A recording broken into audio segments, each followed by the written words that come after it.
What if I told you that what you call shyness isn't shyness at all? What if the label you've carried, the excuse you've used, the limitation you've accepted is actually masking one of the most powerful and learnable skill sets in human interaction? Every day, millions of people walk through life believing they're naturally introverted, socially awkward, or simply not good with people. They watch others effortlessly navigate conversations, build rapport, and command respect, thinking these individuals were born with some magical social gene. But here's the truth that will change everything. Those people aren't naturally gifted. They've simply developed emotional intelligence and social skills that you can master too. The difference between someone who struggles socially and someone who thrives isn't personality, genetics, or luck. It's knowledge. It's the understanding of human psychology, the ability to read emotional cues, and the strategic application of influence principles. What most people call social skills are actually emotional intelligence in action. And emotional intelligence is not a fixed trait. It's a learnable system. This audiobook will shatter the myths you've believed about yourself and give you the frameworks used by psychologists, negotiators, and influence masters to read people like open books and respond with precision. You're about to discover that social interaction isn't mysterious or random. It follows patterns, operates on principles, and can be mastered through deliberate practice. By the time you finish this audiobook, you'll understand why you've struggled socially, how to read the hidden emotional landscape of any interaction, and, most importantly, how to position yourself as someone others naturally want to connect with, respect, and follow. This isn't about becoming fake or manipulative. This is about becoming authentically powerful in your social interactions. Chapter 1. The Shyness Myth. Why you've been misdiagnosed. Let's start by destroying the biggest lie you've been told about yourself. Society has created a convenient label called shyness that explains away social struggles. But this label is not only wrong, it's harmful. When you believe you're shy, you accept limitation as identity. You stop trying to improve because you think your social capacity is fixed by nature. The truth is far different. What people call shyness is actually a collection of underdeveloped skills masked by emotional reactivity. When you walk into a room and feel overwhelmed, that's not shyness speaking. That's your nervous system responding to a situation where you lack the tools to feel confident. When you struggle to join conversations, that's not a personality flaw. That's missing knowledge about how conversations actually work. Research in social psychology reveals that confidence in social situations comes from competence, not from some innate personality trait. The person who seems naturally charismatic has learned to read social cues, manage their emotional state, and respond appropriately to different personality types. They've developed what researchers call social cognitive abilities, which include emotional perception, emotional understanding, and emotional regulation. Here's what actually happens when you feel what you call shy. Your brain perceives a social situation as potentially threatening because you don't have reliable strategies for success. Your amygdala triggers a stress response, flooding your system with cortisol and adrenaline. This biochemical reaction makes you feel anxious, self-conscious, and withdrawn. But this isn't shyness. This is your brain trying to protect you from a situation where you lack competence. The most socially successful people understand this distinction. They know that social anxiety is simply feedback indicating areas where skills need development. Instead of accepting anxiety as evidence of limitation, they use it as a roadmap for growth. They ask themselves, What specific skill would make this situation feel manageable? What knowledge am I missing that would give me confidence here? Consider the difference between someone learning to drive and someone who's been driving for years. The new driver feels anxious, overwhelmed, and uncertain because they lack competence. The experienced driver feels relaxed and confident because they've developed automatic responses to driving situations. Social interaction follows the exact same pattern. The reason you've believed the shyness myth for so long is that our culture doesn't teach emotional intelligence as a learnable skill set. We treat social ability like a mysterious gift, rather than a developed competency. Schools teach math, science, and reading, but they don't teach how to read facial expressions, how to calibrate emotional responses, or how to build rapport strategically. This educational gap creates a dangerous assumption. People believe that if they haven't naturally developed social skills by adulthood, they never will. They resign themselves to being the quiet one, the observer, the person who watches life happen rather than actively engaging with it. But this resignation is based on false information. The most important realization you can have is this: every social skill can be learned. Reading body language is learnable.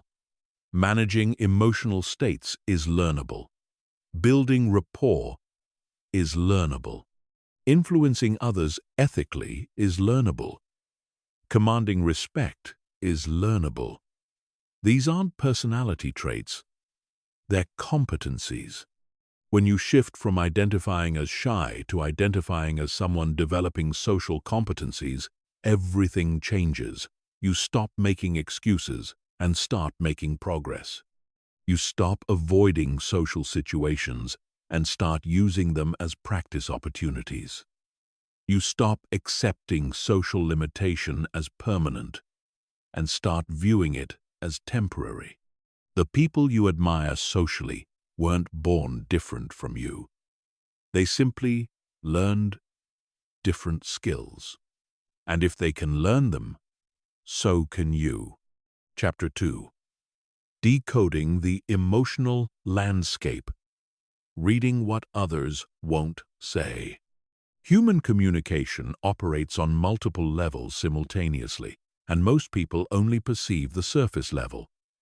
They hear words and miss the emotions behind them. They see actions, but ignore the motivations driving those actions. This limited perception keeps them reactive and confused in social situations. Emotional intelligence begins with learning to read the hidden emotional landscape that exists beneath every interaction. This landscape includes micro-expressions, vocal tonality, body language, energy levels, and unstated needs. When you develop the ability to perceive these elements accurately, you gain access to information that others miss completely. The foundation of emotional reading is understanding that humans are constantly broadcasting their internal states. But most of this communication happens below conscious awareness. A person might say they're fine, while their compressed lips and tense shoulders communicate frustration. Someone might agree with you verbally while their body language signals resistance. Facial expressions provide the richest source of emotional information. Paul Ekman's research identified 7 universal facial expressions that appear across all cultures: happiness, sadness, anger, fear, disgust, surprise, and contempt. But these basic expressions only represent gross emotional states. The subtle variations within each expression reveal much more detailed information. Real happiness, for example, engages both the mouth and the eyes, creating what researchers call a Duchenne smile. Fake happiness only engages the mouth muscles, leaving the eyes unchanged. When you learn to distinguish between genuine and performed emotions, You can respond appropriately instead of being misled by social facades. Anger has multiple variations that require different responses.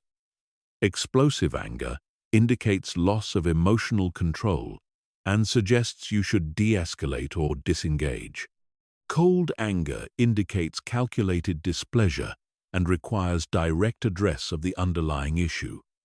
Frustrated anger indicates blocked goals and creates opportunities for problem-solving collaboration.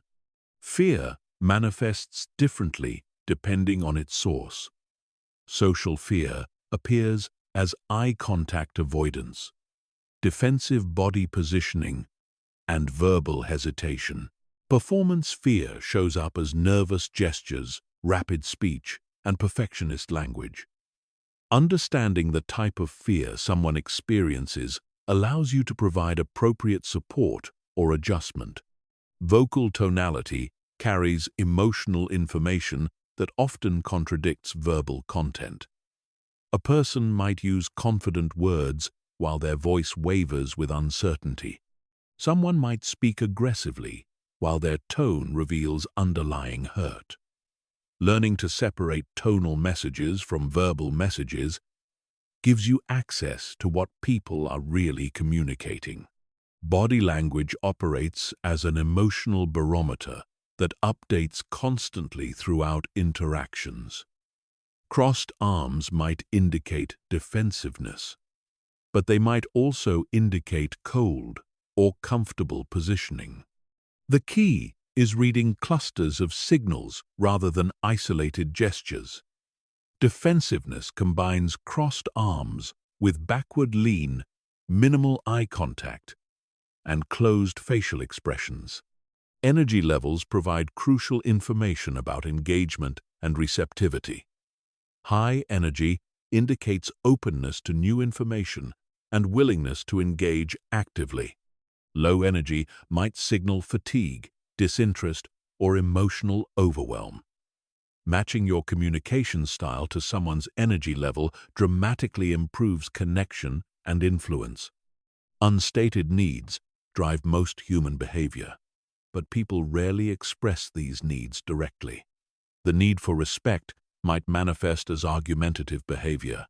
The need for security might appear as excessive questioning. The need for recognition might show up as attention-seeking actions. When you identify and address unstated needs, you solve problems that others don't even recognize exist. The most sophisticated emotional readers learn to calibrate for individual differences. Some people naturally express emotions more intensely than others. Some cultures encourage emotional restraint, while others promote emotional expressiveness. What matters isn't the absolute level of emotional expression, but the relative changes within each person's typical range.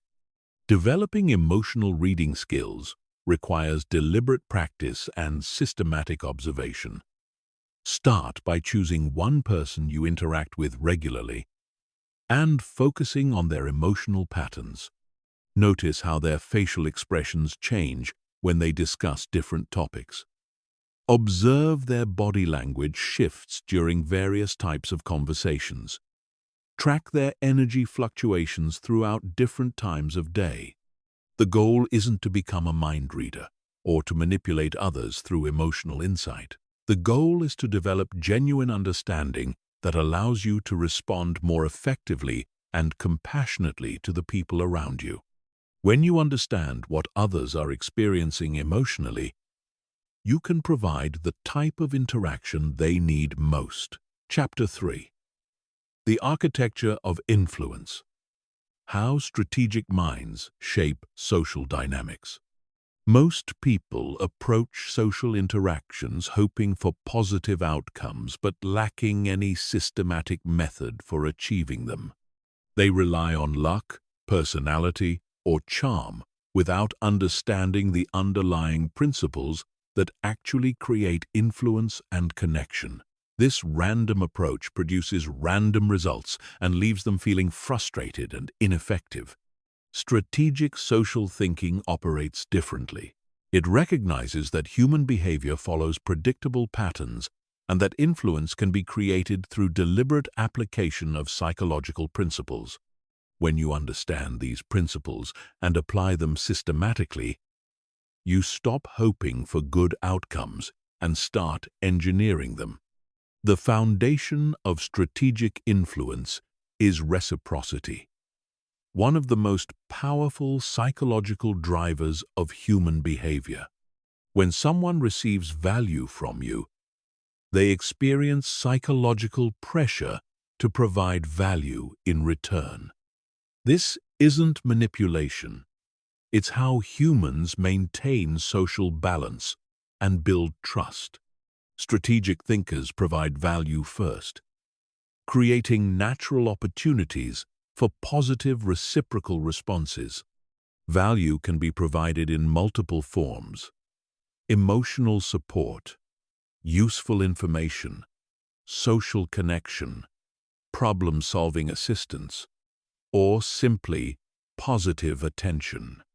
The key is identifying what type of value each person needs most and delivering it authentically. Someone struggling with a decision needs clarity and perspective. Someone feeling overwhelmed needs calm reassurance. Someone seeking recognition needs acknowledgement and appreciation.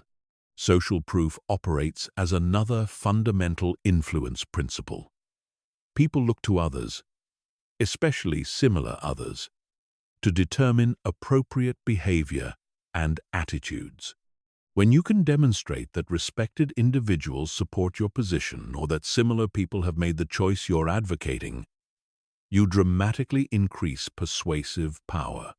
Strategic thinkers build social proof systematically.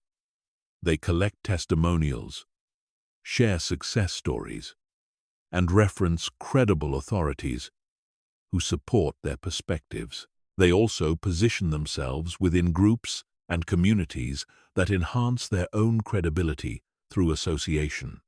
Commitment and consistency drive behavior because humans have a deep psychological need to appear consistent with their previous decisions and stated beliefs. When someone makes a commitment, especially a public commitment, they experience internal pressure to follow through. Strategic influencers help others make small commitments that lead naturally toward larger desired behaviors. This principle explains why asking for agreement on small points before presenting larger requests increases success rates dramatically. It also explains why helping someone articulate their own reasons for a decision creates stronger commitment than providing external reasons. Authority influences behavior because humans have evolved to defer to expertise and legitimate power structures. However, authority must be established before it can be leveraged. Strategic thinkers build authority through demonstrating competence, sharing credentials, and consistently providing valuable insights. The most powerful form of authority is expertise authority, which comes from consistently knowing more about relevant topics than the people you're trying to influence. This requires continuous learning and staying ahead of trends in your areas of focus. Liking increases influence because people prefer to say yes to individuals they know and respect. But liking isn't about being likable in a superficial sense. Strategic liking is built through finding genuine commonalities, providing sincere compliments, and working toward shared goals. The most effective way to increase liking is through collaborative problem solving. When you work with someone to solve a challenge they care about, you create shared investment and mutual respect that transcends superficial social interaction.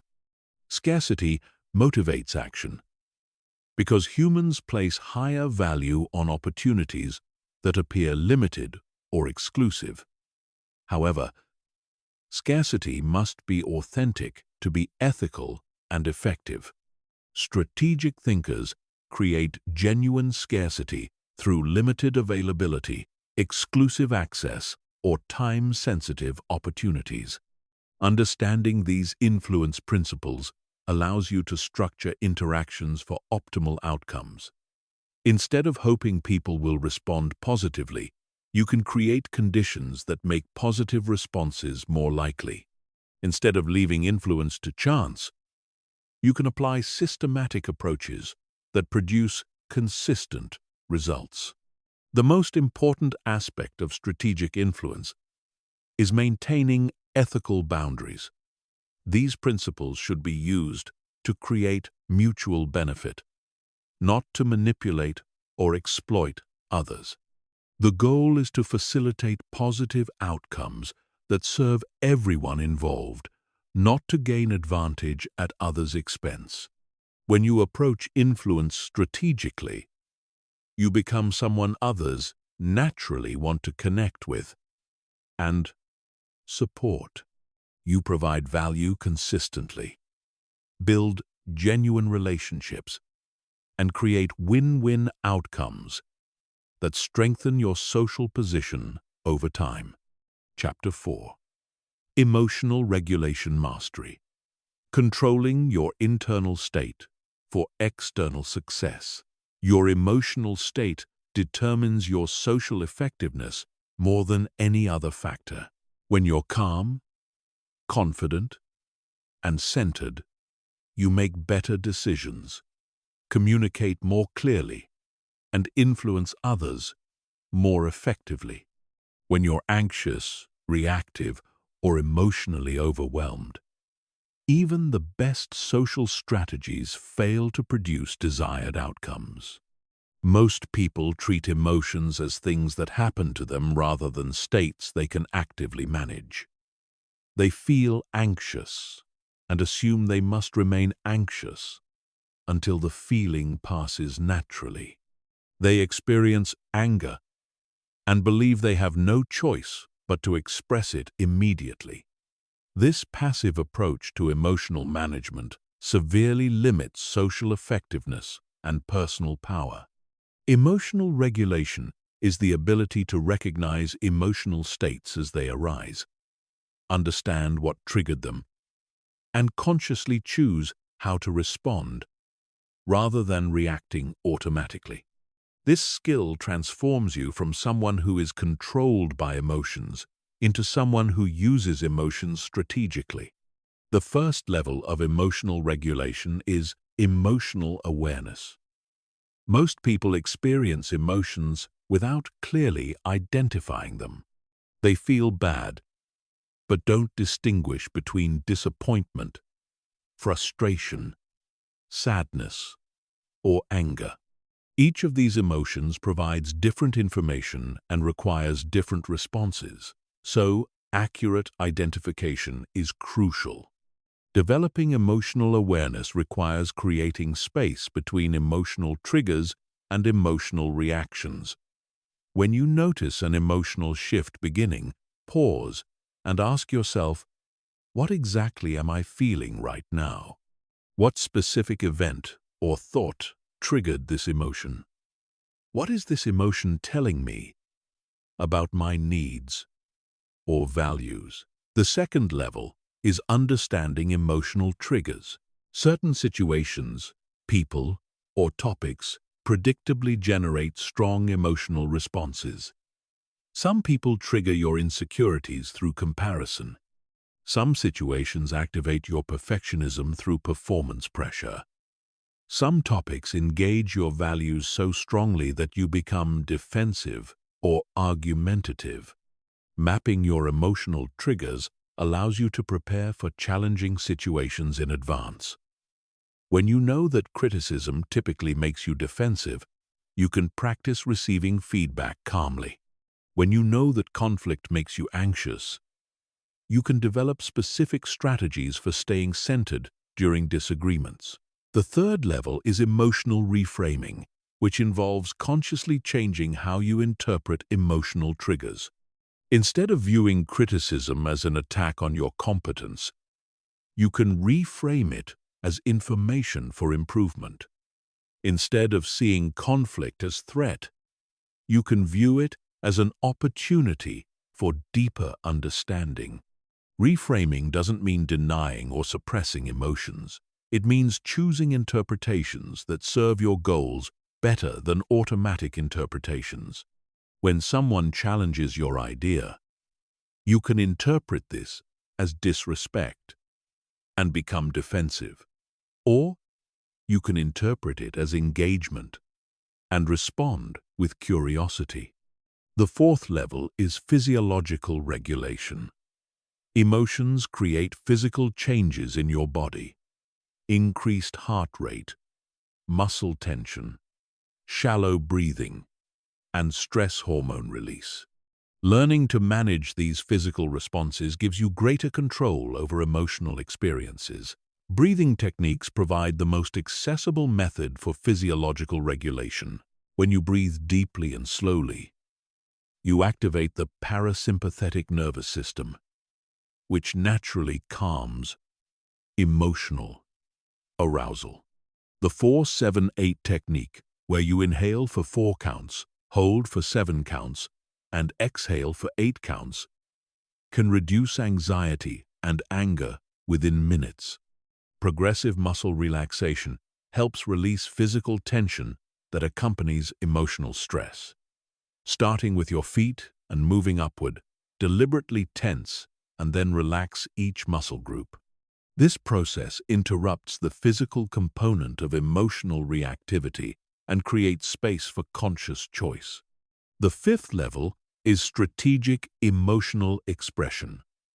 Once you can regulate your internal emotional state, you can choose how much and which aspects of your emotions to share with others. Sometimes, expressing vulnerability builds connection. Sometimes, maintaining composure demonstrates leadership. Sometimes, showing passion inspires others. Strategic expression means matching your emotional display to your social objectives. In a negotiation, controlled intensity might be more effective than explosive anger.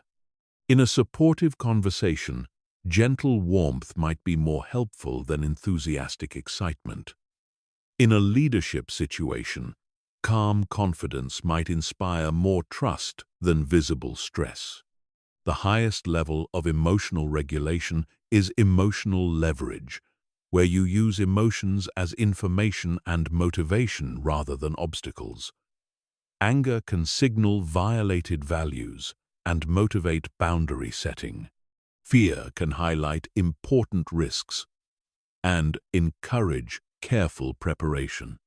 Frustration can indicate blocked goals and inspire creative problem-solving.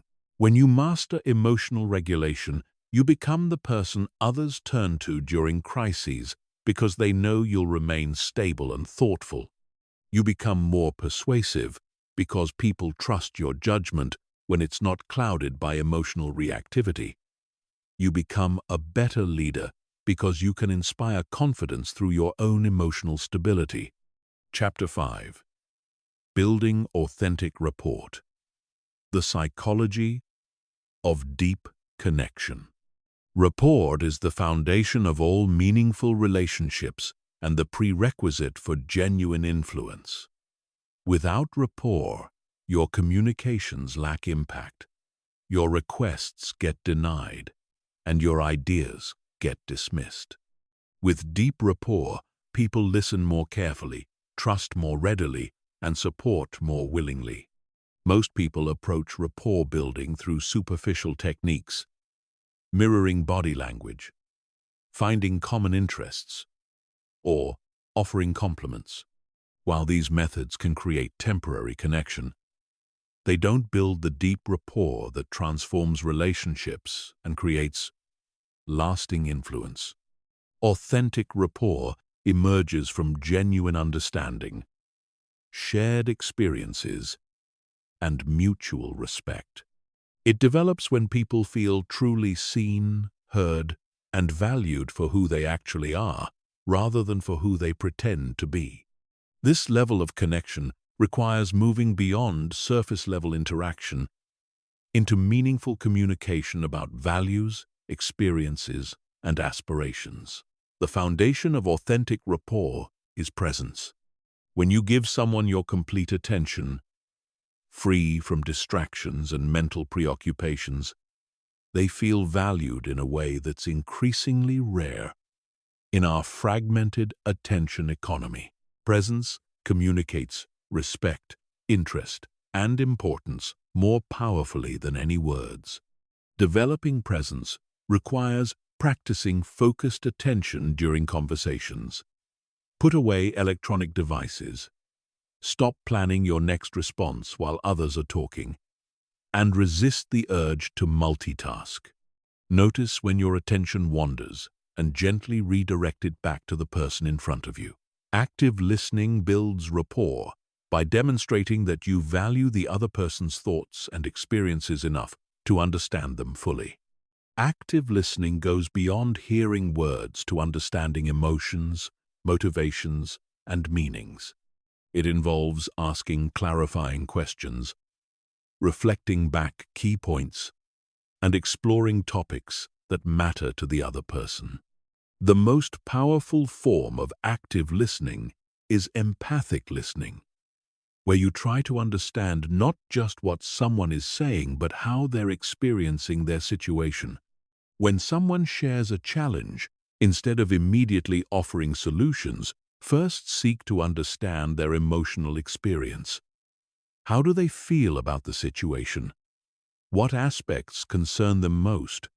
What outcomes would provide relief or satisfaction? Vulnerability creates rapport by demonstrating authenticity and inviting reciprocal openness. When you share something genuine about yourself, especially something that reveals challenge or growth, you create space for others to be authentic as well. This mutual authenticity forms the basis for deep connection. Strategic vulnerability involves sharing personal information that's relevant to the relationship and appropriate for the context.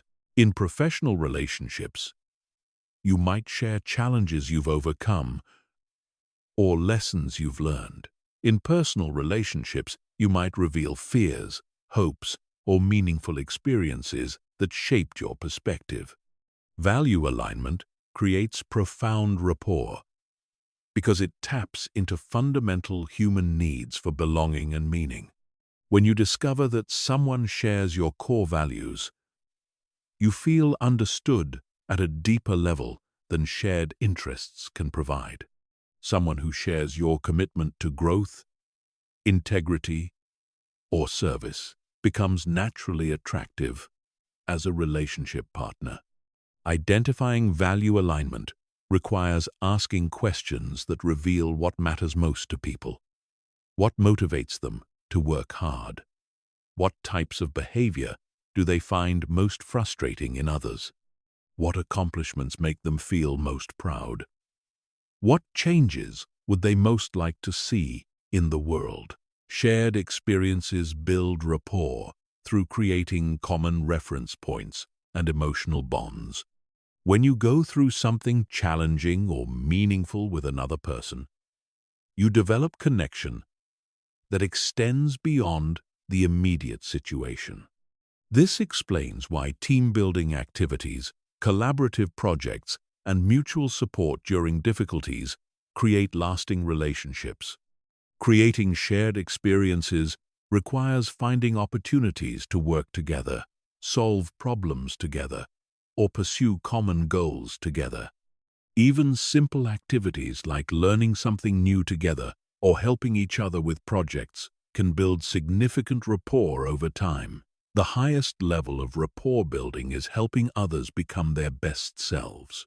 When you consistently encourage someone's growth, celebrate their successes, and support them through challenges, you become associated with their positive self-development. This creates loyalty and connection that extends far beyond immediate circumstances. Supporting others' development requires understanding their goals, recognizing their progress, and providing resources or encouragement that help them advance. Sometimes this means offering advice or connections. Sometimes it means providing encouragement during difficult periods. Sometimes it means simply believing in their potential when they struggle to believe in themselves. Authentic rapport cannot be faked or forced, but it can be cultivated through genuine interest in others, consistent, supportive behavior, and willingness to be authentic yourself. When you approach relationship building with sincere desire to understand and support others, rapport develops naturally as a byproduct of genuine care and respect. Chapter 6. Social Hierarchy Navigation. Reading and Influencing Power Dynamics.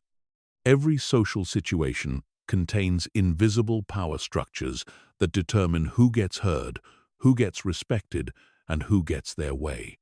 Most people remain unconscious of these hierarchies, stumbling through interactions without understanding why some of their ideas get embraced while others get ignored.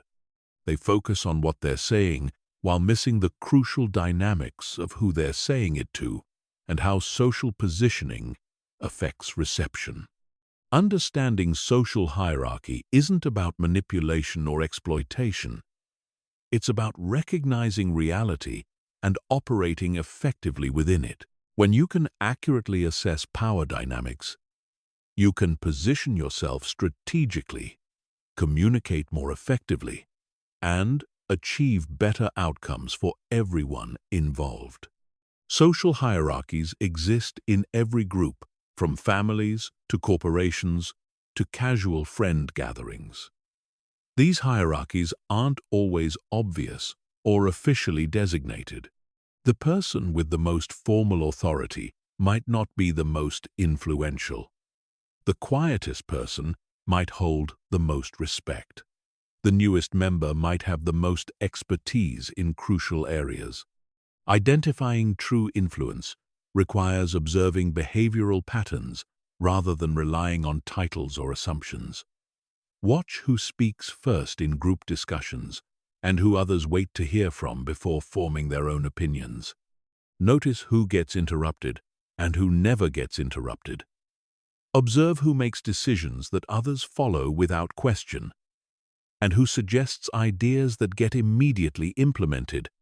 Body language reveals hierarchical positioning more accurately than verbal communication.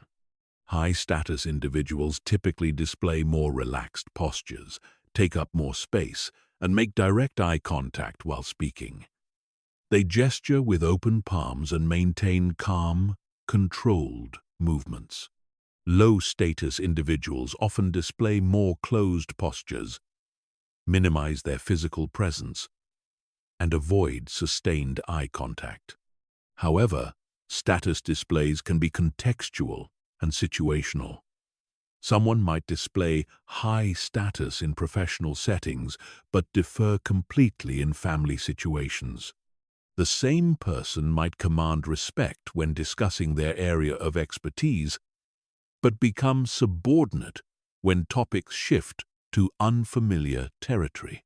Vocal patterns provide another clear indicator of hierarchical positioning.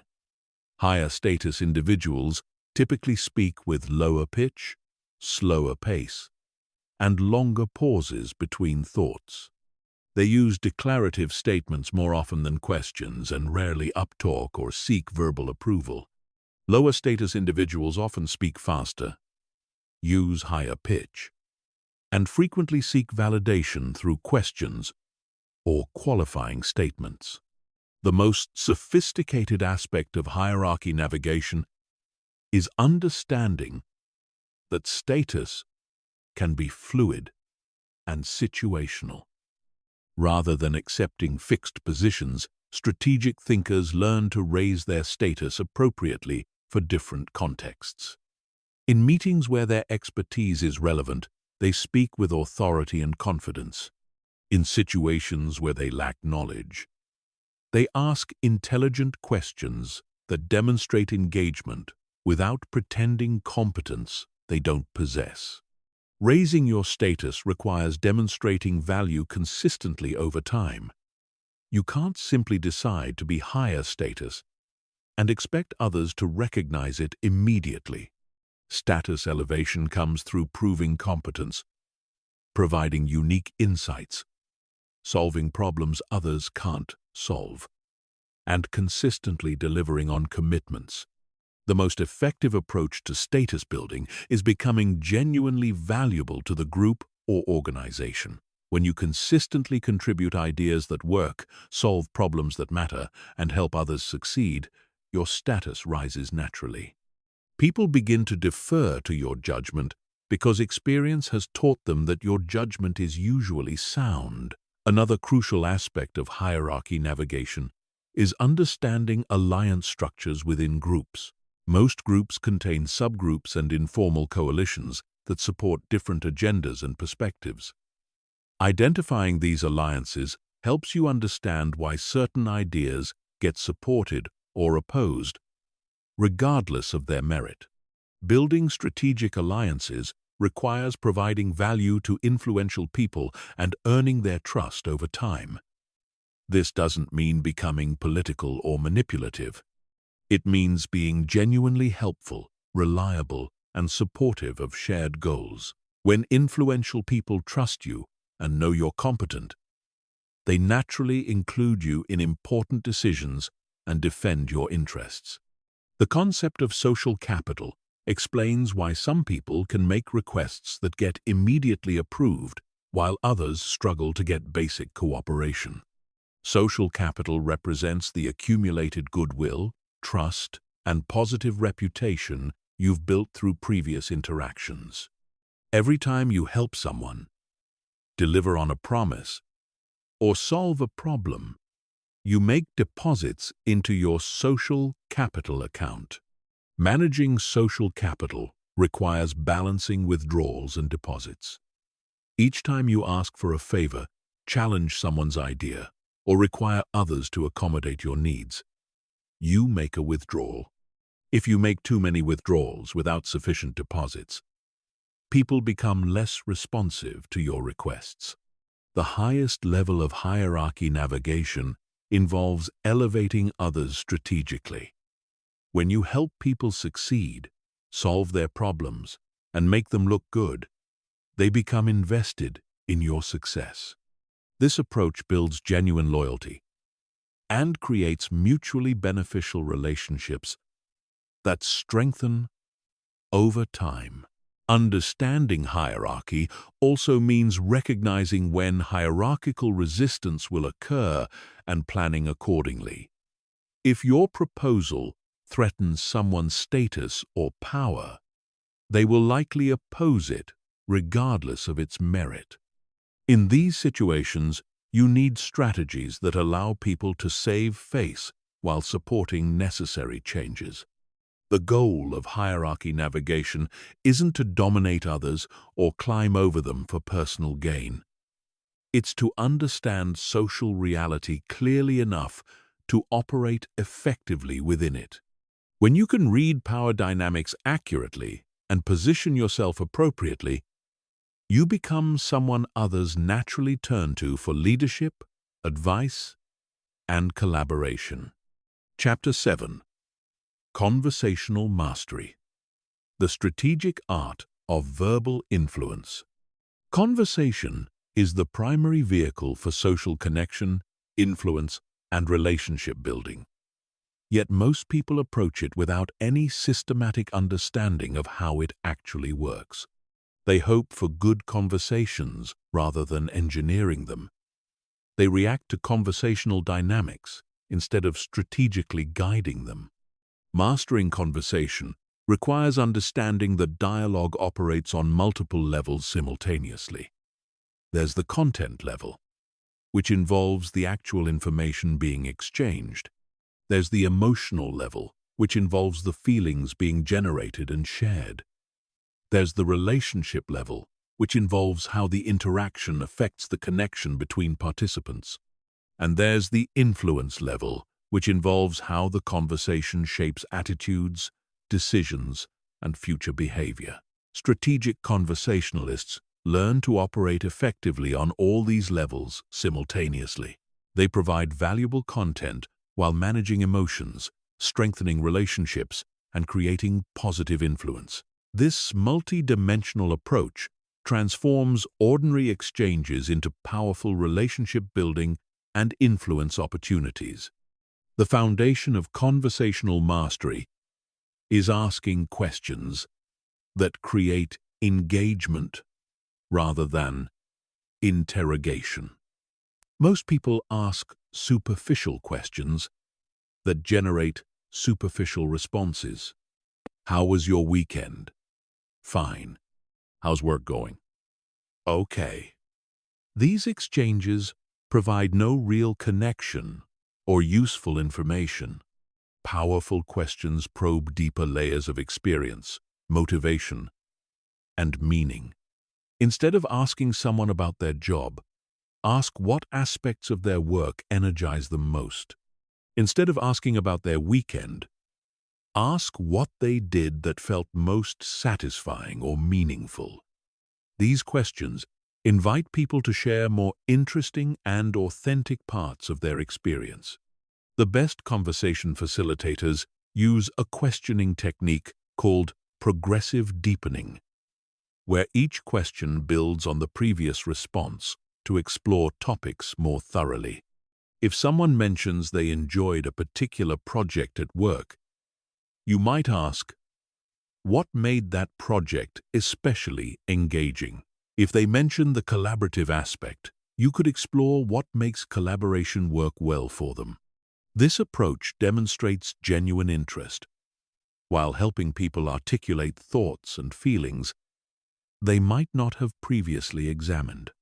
When you help someone understand their own motivations and preferences more clearly, you provide real value that makes them want to continue the conversation.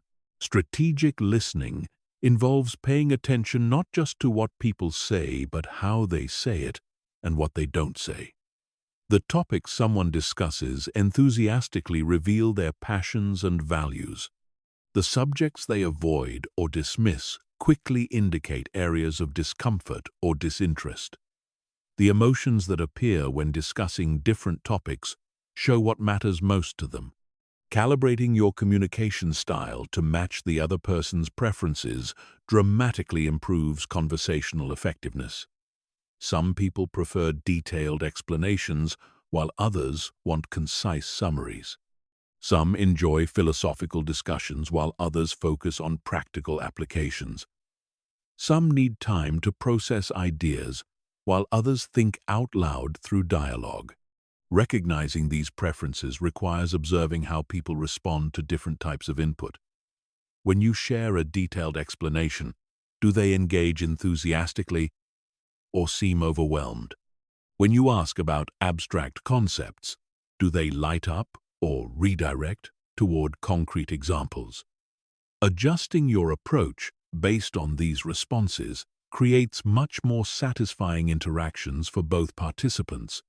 The rhythm and flow of conversation matters as much as its content.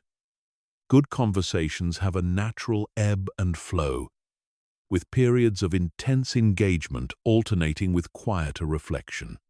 They include pauses that allow ideas to settle and moments of levity that maintain emotional balance. Managing conversational flow requires reading energy levels and adjusting accordingly. When someone seems mentally fatigued, shifting to lighter topics or creating natural ending points shows consideration and social awareness. When energy is high and engagement is strong, diving deeper into meaningful topics maximizes the opportunity for connection. Storytelling represents one of the most powerful conversational tools because stories engage emotions, create shared experiences, and make abstract concepts concrete and memorable. People remember stories long after they forget facts or arguments. They feel connected to storytellers who share meaningful experiences authentically. Effective storytelling requires structure, relevance, and emotional resonance. Good stories have clear beginnings, middles, and ends. They include enough detail to create vivid mental images without becoming tedious. They connect to themes or topics that matter to the listener and reveal something meaningful about the storyteller. The most powerful stories are those that demonstrate vulnerability, growth, or learning. When you share a story about overcoming a challenge, learning from a mistake, or discovering something important about yourself, you invite others to share their own meaningful experiences. Conversational influence happens through strategic agreement building. Instead of trying to convince people through argument, master conversationalists find areas of natural agreement and build from there. They identify shared values, common goals, or mutual interests, and use these as foundations for exploring areas where perspectives might initially differ. This approach works because people are much more receptive to new ideas when they feel understood and respected. When you demonstrate that you genuinely comprehend their perspective before sharing your own, they're more likely to consider your viewpoint fairly. Handling disagreement skillfully separates conversational masters from average communicators. Instead of becoming defensive or argumentative when someone disagrees with them, skilled conversationalists get curious about the disagreement. They ask questions to understand the other person's reasoning and look for valid points within different perspectives. This doesn't mean abandoning your own convictions or agreeing with everything others say. It means creating space for different viewpoints to coexist and finding ways to bridge differences constructively. Often, apparent disagreements dissolve when people understand each other's underlying concerns and motivations. The conclusion of conversations affects how people remember and feel about the entire interaction. Ending conversations positively requires acknowledging what you appreciated about the exchange, summarizing key insights or agreements, and creating clear next steps if appropriate. Master conversationalists also know how to end conversations gracefully when they've run their natural course. They don't let good conversations drag on until they become awkward or forced. They recognize when meaningful exchange has occurred and create elegant transitions to closure. Chapter 8. Conflict Resolution and Difficult Conversations. Transforming Tension into Trust. Most people approach conflict with dread, anxiety, and the hope that problems will resolve themselves without direct confrontation. This avoidance strategy occasionally works for minor issues, but it consistently fails for important relationships and significant problems. Unaddressed conflicts don't disappear. They grow, spread, and eventually explode in ways that damage relationships and outcomes far more than early intervention would have. The fear of conflict stems from misunderstanding what healthy conflict actually involves. Most people equate conflict with fighting, aggression, and emotional damage. They've witnessed or experienced destructive conflicts and concluded that all disagreement is dangerous. But productive conflict is entirely different from destructive fighting. Productive conflict focuses on solving problems and improving relationships. It addresses specific behaviors and situations rather than attacking personality or character. It seeks understanding and resolution rather than victory and domination. When handled skillfully, conflict actually strengthens relationships by clearing the air, establishing better boundaries, and creating deeper mutual understanding. The foundation of effective conflict resolution is separating the person from the problem. When someone's behavior creates difficulties, the issue is the behavior, not their fundamental worth as a human being.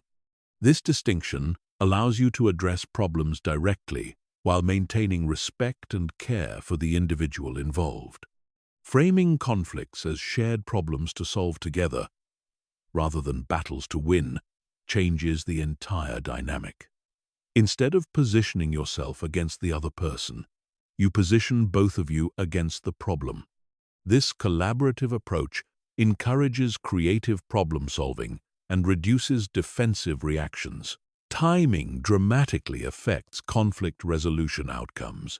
Attempting to resolve conflicts when people are emotionally activated, stressed, or distracted rarely produces good results. The best time for difficult conversations is when all parties are calm, focused, and have adequate time to work through issues thoroughly. Creating the right environment for difficult conversations requires choosing appropriate settings and eliminating distractions. Private spaces reduce the risk of embarrassment and allow for more honest communication. Comfortable seating arrangements that don't create power imbalances help people feel more relaxed and open. The opening of difficult conversations sets the tone for everything that follows. Starting with acknowledgement of the relationship's value and expressing genuine intention to solve problems together creates a collaborative foundation. Avoiding blame, accusations, or inflammatory language prevents immediate defensive reactions. Effective conflict resolution requires understanding the difference between positions and interests. Positions are what people say they want. Interests are why they want it. Two people might take opposing positions about a specific solution while sharing underlying interests in fairness, respect, or effectiveness. Focusing on interests rather than positions opens up creative solutions that satisfy everyone's core needs. When you understand why someone wants something, you can often find alternative ways to meet their needs while also addressing your own concerns. Active listening becomes crucial during conflicts because people need to feel heard and understood before they can consider changing their positions. This doesn't mean agreeing with everything someone says, but it means demonstrating that you comprehend their perspective and acknowledge their concerns as legitimate. Reflecting back what you hear serves multiple purposes. It shows that you're paying attention, gives the other person a chance to correct any misunderstandings, and often helps them clarify their own thoughts and feelings. Sometimes people discover that their initial position isn't actually what they most care about. Emotional regulation during conflict requires recognizing that strong emotions are normal and useful, but need to be managed appropriately. Anger often signals violated boundaries or values. Fear might indicate concerns about security or fairness. Sadness could reflect disappointment about unmet expectations. Acknowledging emotions without being controlled by them allows you to use emotional information constructively. When someone is angry, you might say, "I can see this situation is really frustrating for you. Can you help me understand what's most important to you here?" This validates their emotional experience while redirecting toward problem solving. The art of apology represents one of the most powerful conflict resolution tools when used appropriately. Genuine apologies acknowledge specific harm caused, take responsibility without making excuses, express authentic remorse, and include commitment to different behavior in the future. However, apologies must be earned and genuine to be effective. Apologizing for things you didn't do or aren't responsible for weakens your credibility and enables inappropriate behavior from others. The goal is taking appropriate responsibility for your actual contributions to problems. Finding common ground during conflicts requires looking beyond surface disagreements to shared values, goals, or concerns. Even in heated disagreements, people often care about similar things: fairness, respect, effectiveness, or security. Identifying these shared concerns creates a foundation for collaborative problem-solving. Generating solutions requires moving beyond either-or thinking toward creative alternatives that address everyone's core needs. Brainstorming multiple options before evaluating any of them prevents premature commitment to suboptimal solutions. The best resolutions often combine elements from different approaches. Implementation agreements must be specific, measurable, and include accountability mechanisms. Vague agreements like "we'll communicate better" rarely produce lasting change. Specific commitments like "we'll have a weekly check-in meeting every Friday at 3 p.m. to discuss project status and address any concerns" create clear expectations and follow-through structures. The follow-up phase of conflict resolution often determines whether agreements actually produce lasting change. Scheduling specific times to evaluate progress, adjust agreements if necessary, and address new issues prevents problems from recurring or escalating. Mastering difficult conversations requires recognizing that temporary discomfort during honest dialogue prevents much greater pain from unresolved problems. When you develop skill and confidence in addressing conflicts directly and compassionately, you become someone others trust to handle challenging situations constructively. Chapter 9. Social Positioning and Reputation Management. Creating your strategic social identity.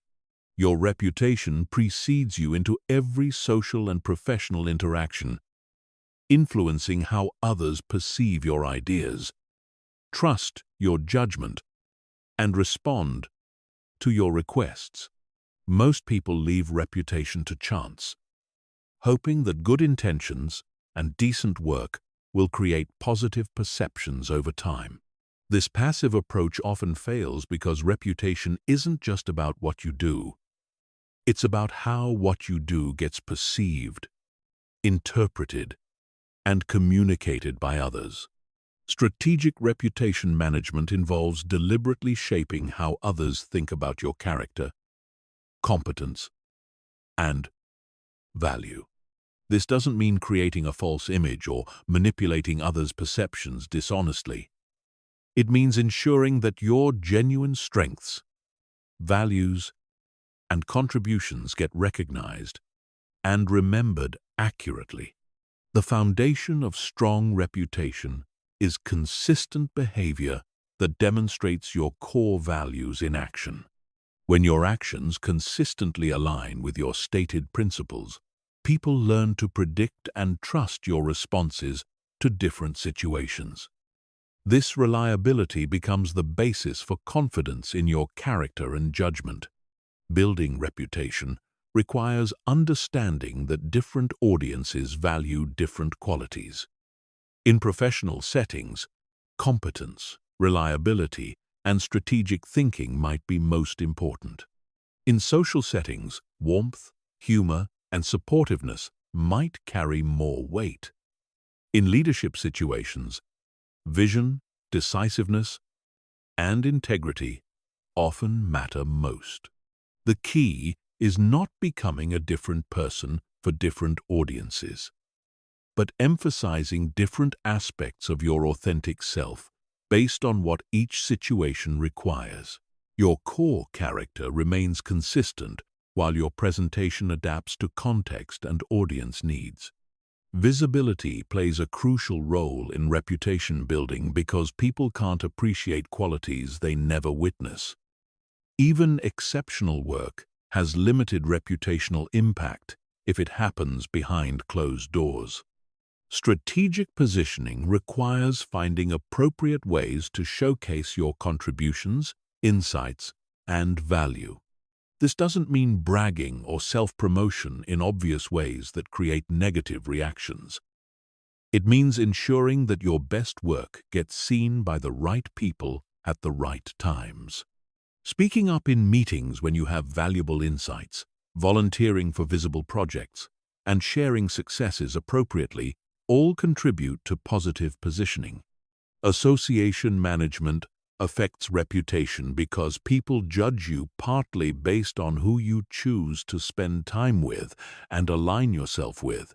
Being consistently associated with respected, successful, and principled people enhances your own reputation. Conversely, regular association with people known for poor judgment, unreliability, or questionable ethics can damage your standing even if you personally maintain high standards. This doesn't mean being superficial in your relationships or dropping friends who go through difficult periods. It means being thoughtful about professional associations and understanding how different relationships might affect others' perceptions of your judgment and values.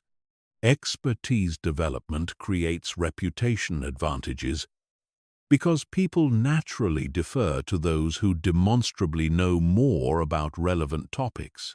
Becoming genuinely expert in areas that matter to your personal or professional goals establishes you as a valuable resource and trusted authority.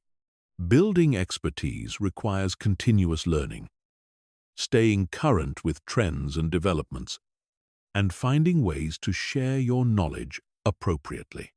Writing articles, giving presentations, participating in expert panels, or simply being the person who others turn to for insights in specific areas all contribute to expertise-based reputation. Communication style significantly impacts how others perceive your intelligence, competence, and leadership potential. Clear, confident communication enhances reputation, while unclear, hesitant, or aggressive communication undermines it. The way you express ideas matters as much as the quality of the ideas themselves. Developing authoritative communication requires eliminating hedging language that undermines confidence in your statements. Instead of saying, "I think maybe we should consider possibly trying this approach," say, "I recommend we implement this approach because it addresses our main challenges effectively." However, authoritative communication must be balanced with appropriate humility and openness to other perspectives. The goal is confident expression of your views, not arrogant dismissal of alternative possibilities. Crisis management represents a crucial reputation skill because how you handle difficult situations often defines how others perceive your character and capabilities. People forget many routine interactions, but they remember how you responded during pressure, conflict, or failure. Effective crisis management requires taking appropriate responsibility without unnecessary self-blame, focusing on solutions rather than problems, and maintaining calm professionalism even under stress. When you handle crises well, you actually strengthen your reputation because people see evidence of your character under pressure.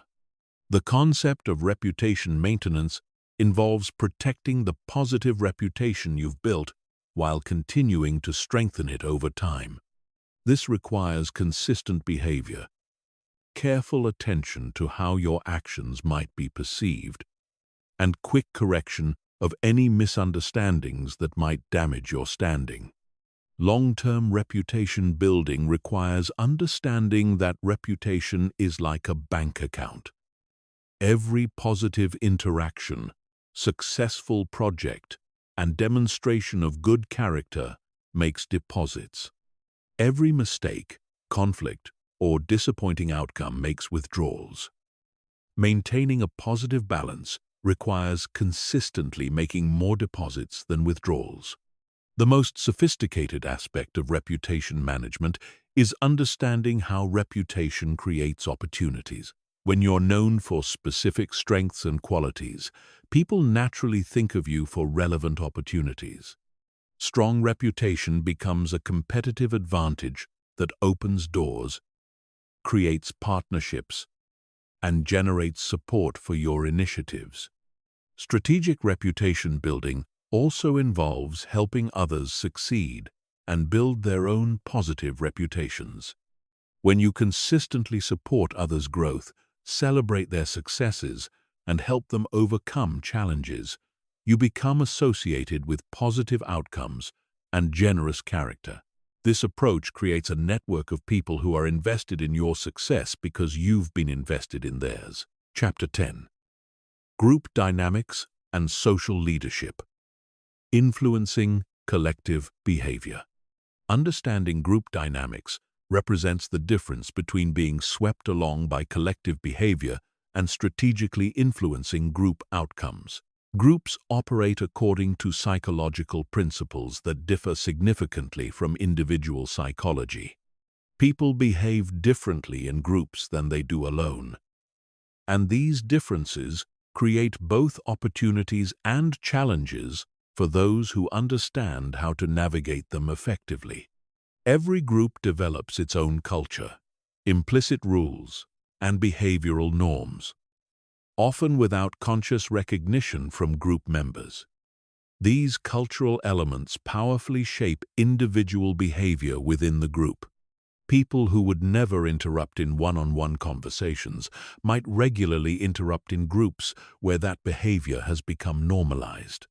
Individuals who are naturally collaborative might become competitive in groups that reward individual achievement over collective success.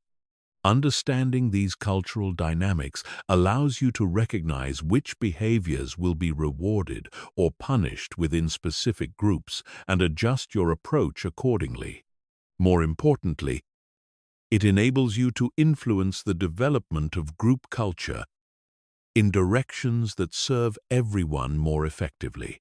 Social leadership within groups doesn't require formal authority or designated positions. It emerges from understanding group needs and consistently providing value that helps the group achieve its objectives. Social leaders become influential because they solve problems others can't solve, facilitate collaboration others can't create, and provide direction when groups become uncertain or fragmented. The foundation of social leadership is reading group energy and emotional states accurately. Groups, like individuals, have moods that shift based on recent events, external pressures, and internal dynamics. Sometimes groups feel energized and optimistic, ready to tackle ambitious challenges. Other times they feel frustrated, discouraged, or fragmented. Effective social leaders learn to calibrate their approach to match group emotional states. When a group feels overwhelmed, providing clarity and breaking complex challenges into manageable steps helps restore confidence. When a group lacks energy, identifying quick wins or celebrating recent successes can restore momentum. Group communication patterns reveal power structures, influence relationships, and decision-making processes. Observing who speaks first, who gets interrupted, whose ideas get developed, and whose suggestions get ignored provides valuable information about group hierarchies and dynamics. Strategic communicators position themselves effectively within these patterns. They speak at moments when their contributions will have maximum impact. They build on ideas that have already gained group acceptance. They support worthwhile suggestions from others to build alliance relationships. The concept of social proof operates powerfully within groups because people look to others, especially similar others, to determine appropriate behavior and attitudes. When respected group members support an idea or approach, others become much more likely to support it as well. This principle explains why gaining support from influential group members early is so important for any initiative. Building coalitions requires identifying natural allies who share your goals or values and working with them to create broader support. Coalition building isn't about manipulation. It's about finding genuine alignment and working together toward shared objectives. Group decision-making processes vary significantly, and understanding the specific process used by each group determines how to influence outcomes effectively. Some groups make decisions through formal voting, others through consensus building, and still others through deference to authority figures. In voting-based systems, building majority support requires understanding what motivates different members and addressing their concerns effectively. In consensus-based systems, finding solutions that address everyone's core needs becomes crucial. In authority-based systems, influencing the decision-maker directly might be more effective than trying to sway the entire group. Conflict dynamics within groups require different approaches than individual conflicts. Group conflicts often involve multiple parties with different perspectives, alliance structures that complicate simple resolution, and audience effects that make face-saving more important. Effective group conflict resolution requires understanding all parties' positions, identifying common ground that can serve as a foundation for agreement, and creating solutions that allow everyone to maintain dignity while achieving core objectives. The role of group facilitator represents one of the most powerful forms of social leadership because facilitators shape how groups process information, make decisions, and interact with each other. Good facilitation helps groups achieve better outcomes while creating positive experiences for all participants. Facilitation skills include managing speaking opportunities fairly, keeping discussions focused on relevant topics, summarizing key points to ensure understanding, and helping groups reach closure on decisions. These skills make you valuable to any group and naturally position you for leadership roles. Innovation and change within groups requires understanding resistance patterns and change dynamics. Groups tend to resist changes that threaten established relationships, disrupt comfortable routines, or create uncertainty about outcomes. Overcoming this resistance requires demonstrating clear benefits, addressing legitimate concerns, and implementing changes gradually when possible. The most effective change agents within groups start by building credibility through consistent value provision. Identify early adopters who are naturally open to new approaches and create small successes that demonstrate the value of proposed changes. Group motivation requires understanding what drives collective energy and commitment. Groups become motivated when they have clear shared goals, believe their efforts will make a difference, and feel supported in their work. Creating these conditions becomes a primary responsibility of social leaders. Recognition and celebration play crucial roles in maintaining group motivation. Acknowledging individual contributions publicly, celebrating group achievements, and connecting current efforts to larger purposes help sustain energy and commitment over time. The highest level of group leadership involves developing other leaders within the group rather than centralizing all influence in yourself. Empowering others to take initiative, make decisions, and contribute their unique strengths creates stronger, more resilient groups that don't depend entirely on any single individual.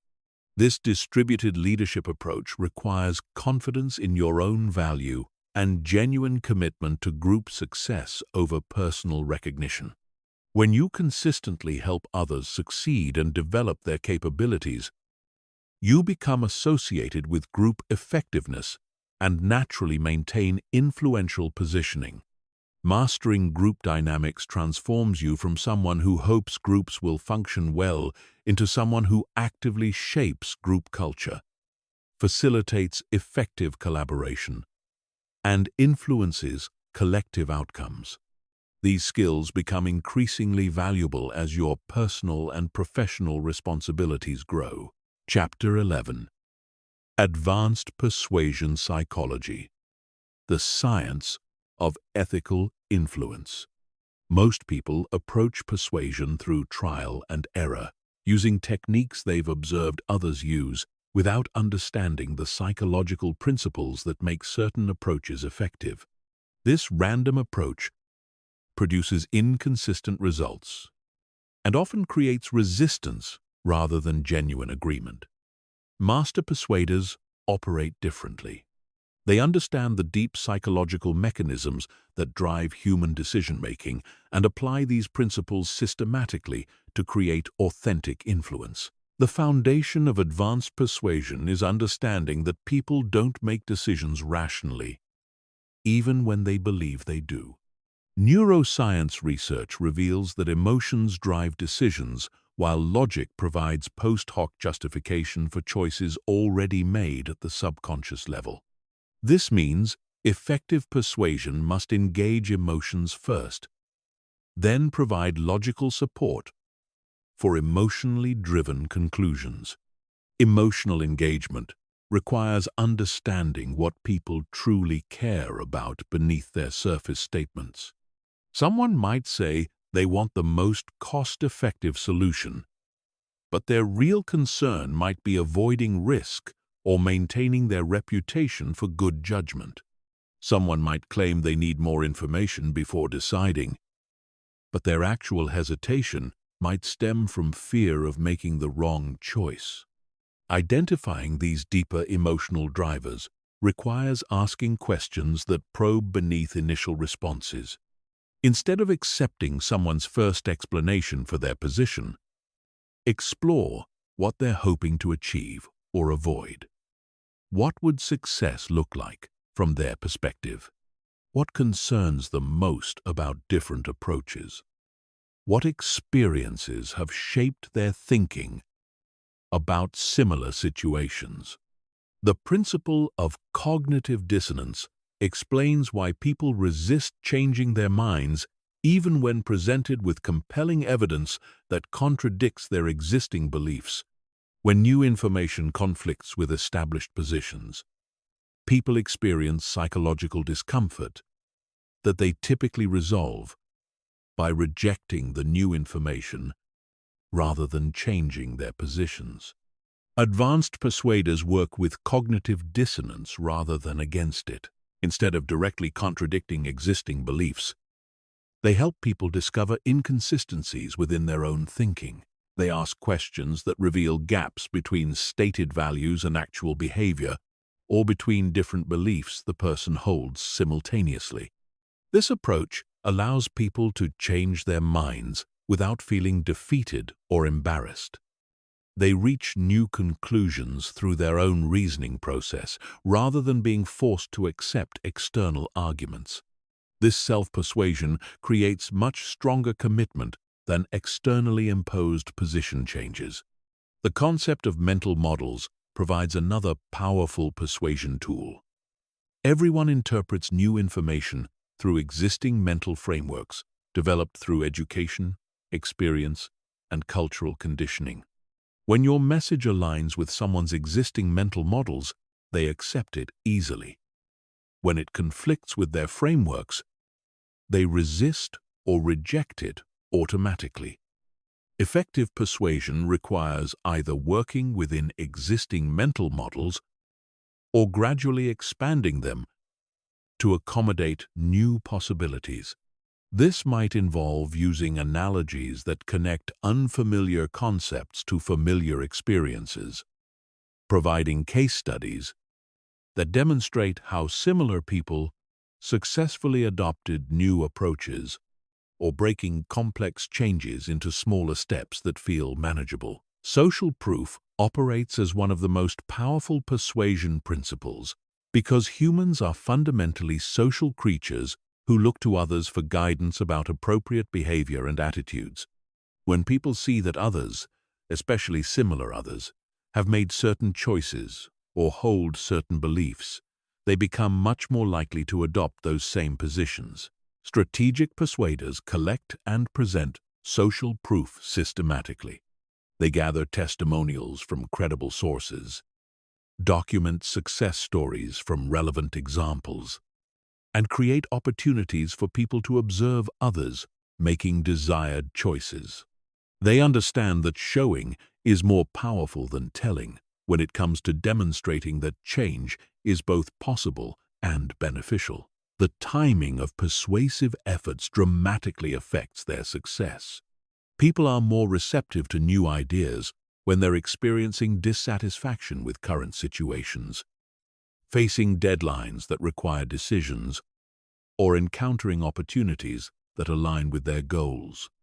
Attempting persuasion when people feel comfortable with the status quo rarely produces significant results. Recognizing optimal timing requires understanding the natural rhythms of decision-making in different contexts. Organizations often become more open to change after experiencing setbacks or when new leadership creates opportunities for fresh approaches. Individuals frequently become more receptive to personal changes during life transitions or after significant experiences that shift their perspectives. The framing of choices influences decisions more than the actual content of those choices.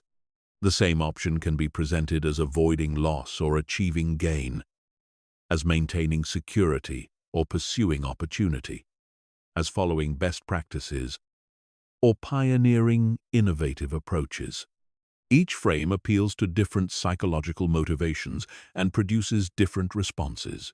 Master persuaders test different frames to discover which approaches resonate most effectively with specific audiences.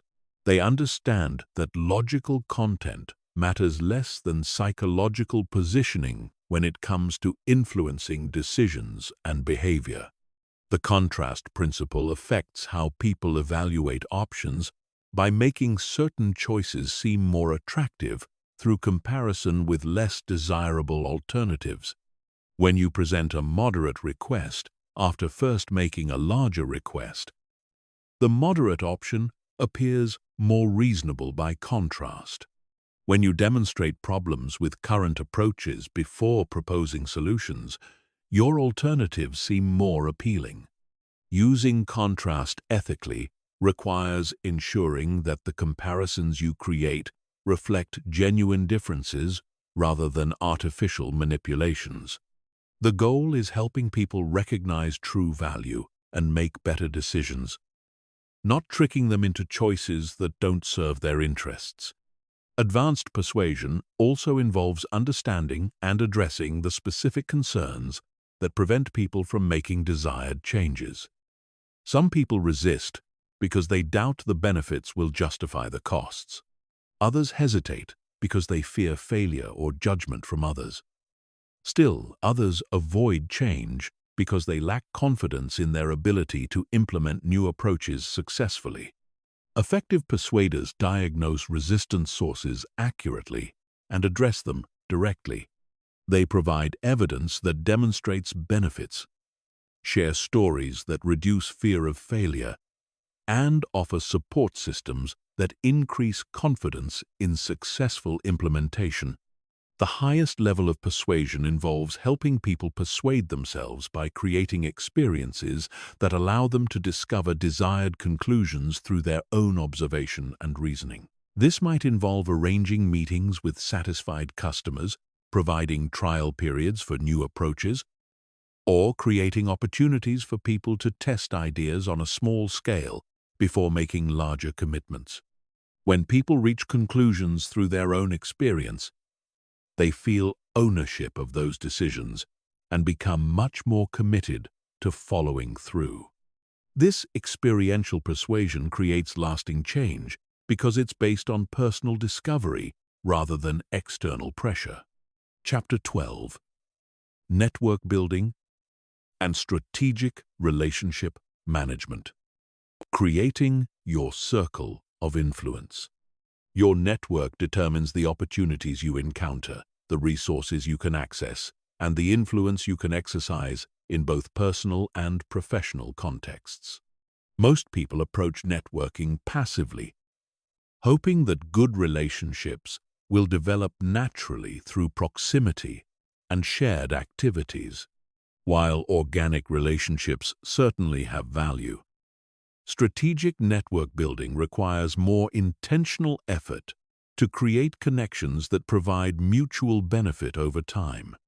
The foundation of strategic networking is understanding that valuable relationships are built on consistent value exchange rather than one-time interactions. Instead of collecting business cards or social media connections, focus on developing relationships where you regularly provide value to others and they provide value to you. This creates sustainable networks based on genuine mutual interest rather than superficial social obligations. Value provision in networking doesn't require having significant resources or expertise. You can provide value through making strategic introductions between people who should know each other, sharing relevant information or opportunities you encounter, offering support during challenging periods, or simply providing thoughtful perspective on problems others are facing. The key is identifying what each person in your network needs most and looking for ways to help them achieve their goals. When you consistently help others succeed, they naturally become invested in your success as well. This creates positive relationship dynamics that strengthen over time rather than deteriorating through neglect. Strategic network building requires understanding different types of relationships and cultivating each type appropriately.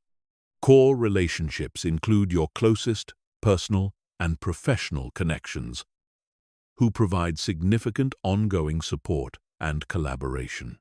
These relationships require substantial time and emotional investment, but provide the greatest return in terms of opportunities, resources, and personal satisfaction. Active relationships include people you interact with regularly for specific purposes, colleagues on current projects, members of professional organizations, neighbors in your community, or friends with shared interests. These relationships require consistent but moderate investment and provide steady value through information sharing, collaboration opportunities, and social support. Dormant relationships include people from your past who you don't currently interact with regularly, but who might become valuable again under different circumstances. Former colleagues, classmates, neighbors from previous communities, or friends from different life phases. Maintaining loose contact with dormant ties requires minimal effort, but can provide significant value when circumstances change. Weak ties, contrary to intuition, often provide the most valuable new opportunities because they connect you to information and resources that don't circulate within your existing network. The person you meet briefly at a conference might introduce you to a career opportunity that your close colleagues never hear about. The acquaintance from a different industry might have insights that solve a problem your usual advisors can't address. Cultivating weak ties requires being genuinely curious about people you encounter in various contexts and maintaining light but consistent contact over time. This might involve connecting with interesting people on professional social media platforms, attending diverse events where you meet people from different backgrounds, or participating in activities that expose you to new communities. Digital networking tools have transformed relationship management by making it easier to maintain contact with larger numbers of people over time. However, digital connection without meaningful interaction creates the illusion of networking without its substance. The goal is using technology to facilitate genuine relationships, not to replace personal interaction with automated communication. Effective digital networking requires personalizing your communications, sharing valuable content that's relevant to your connection's interests, engaging meaningfully with others' content, and using online interactions to arrange offline meetings when possible. The digital tools are most valuable when they support and enhance personal relationships rather than substituting for them. Geographic networking involves building relationships within your physical location, as well as maintaining connections across different regions. Local networks provide immediate opportunities for collaboration, support, and resource sharing. They also create community connections that enhance quality of life and provide stability during transitions. Global networks provide access to diverse perspectives, international opportunities, and resources that aren't available locally. They also create backup options and alternative pathways that increase resilience and flexibility in your personal and professional development. Industry or field-specific networking connects you with people who share professional interests, challenges, and opportunities. These relationships provide access to job opportunities, collaboration possibilities, expertise development, and industry insights that help you stay current with trends and developments.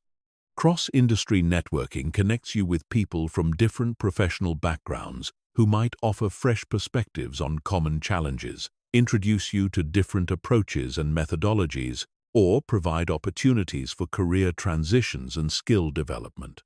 The concept of network diversity ensures that your relationships include people with different backgrounds, perspectives, experiences, and resources. Homogeneous networks, while comfortable, limit the range of opportunities and insights available to you. Diverse networks provide access to broader information, different problem-solving approaches, and more varied opportunities.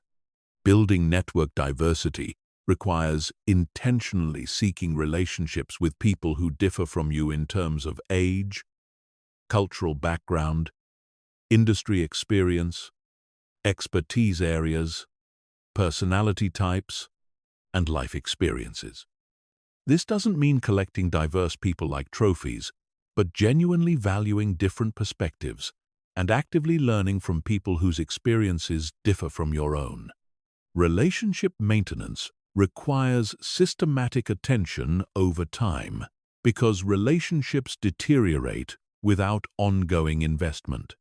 This doesn't mean constant communication, but it does mean periodic contact that demonstrates continued interest and care. The frequency and intensity of contact should match the importance and closeness of each relationship. Strategic relationship maintenance involves tracking important events in people's lives, remembering details from previous conversations, acknowledging achievements and milestones, offering support during difficulties, and sharing opportunities or information that might be valuable to them. Network activation means knowing when and how to request support, advice, or opportunities from your network without damaging relationships through excessive demands. Effective network activation requires understanding each person's expertise and resources, making specific rather than vague requests, offering reciprocal value, and expressing genuine appreciation for help received. The highest level of strategic networking involves helping others build their networks by making strategic introductions, including people in relevant opportunities, and facilitating connections that serve multiple parties. When you become known as someone who helps others expand their networks, you naturally become more central to expanded network structures and more valuable to all your connections. Chapter 13. Micro-expressions and body language mastery. Reading the hidden signals.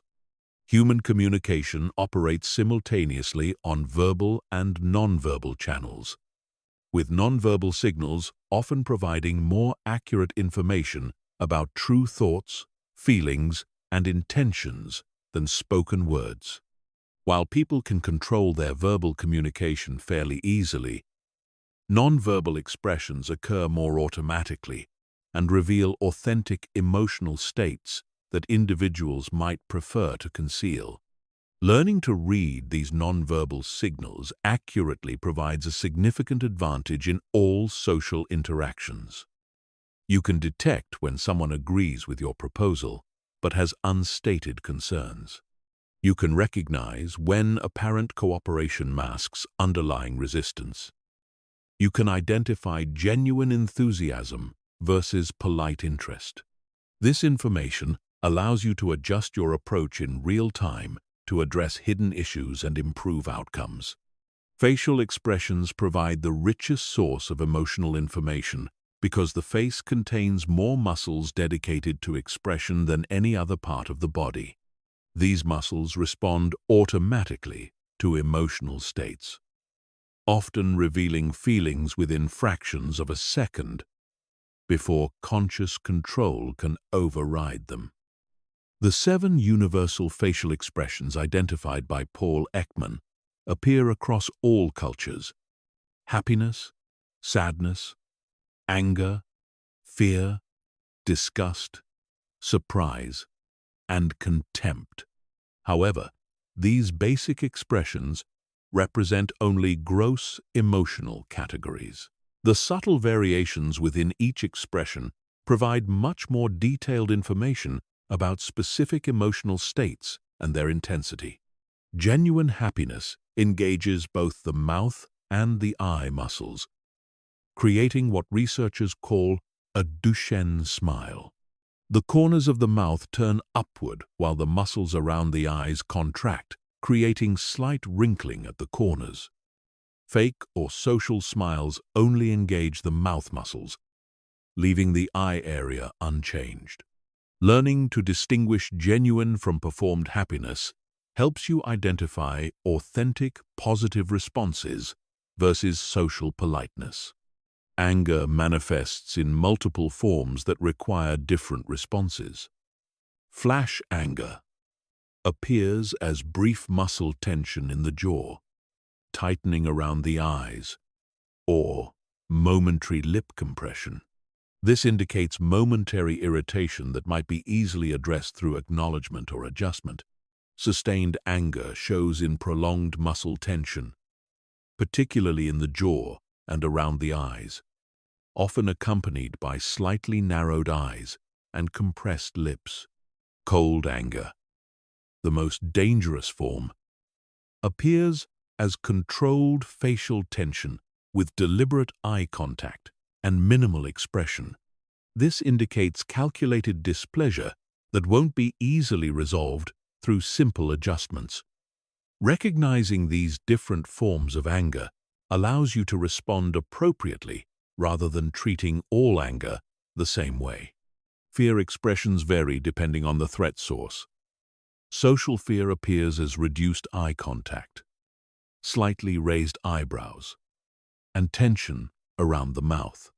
Performance fear shows in wide eyes, raised eyebrows, and sometimes slight mouth opening.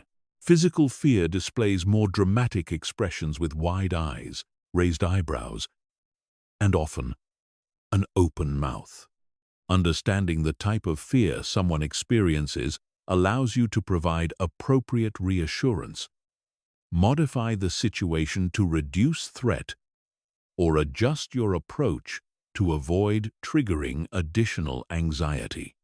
Disgust often appears as a wrinkled nose, raised upper lip, or lowered eyebrows. However, disgust doesn't always relate to physical substances. People display disgust micro-expressions when encountering ideas, proposals, or behaviors they find morally or intellectually repugnant. Recognizing disgust signals allows you to address underlying objections that might not be stated verbally. Surprise appears as raised eyebrows, wide eyes, and often a dropped jaw. However, the duration and context of surprise expressions provide important additional information. Brief surprise followed by positive expressions indicates pleasant, unexpected events. Surprise followed by negative expressions suggests unwelcome developments. Contempt, the only asymmetrical facial expression, appears as one corner of the mouth pulling slightly upward. This expression indicates feelings of superiority or disdain and represents a particularly dangerous signal in relationships because contempt predicts relationship failure more reliably than other negative emotions. Micro-expressions are brief, involuntary facial expressions that appear for fractions of a second before conscious control suppresses them. These fleeting expressions often reveal true feelings that contradict verbal statements or deliberately displayed expressions. Learning to recognize micro-expressions requires training your visual attention and developing pattern recognition for subtle facial changes.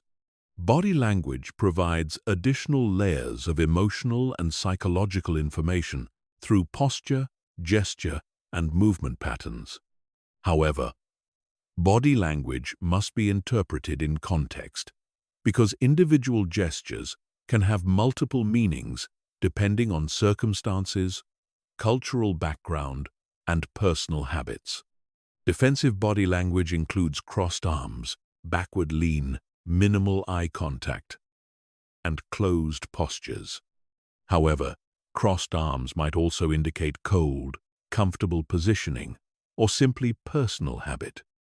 The key is reading clusters of defensive signals rather than interpreting individual gestures in isolation. Confident body language displays as upright posture, open gestures, direct eye contact, and relaxed movements. Confident individuals take up appropriate space, move with purpose, and maintain steady eye contact while speaking and listening.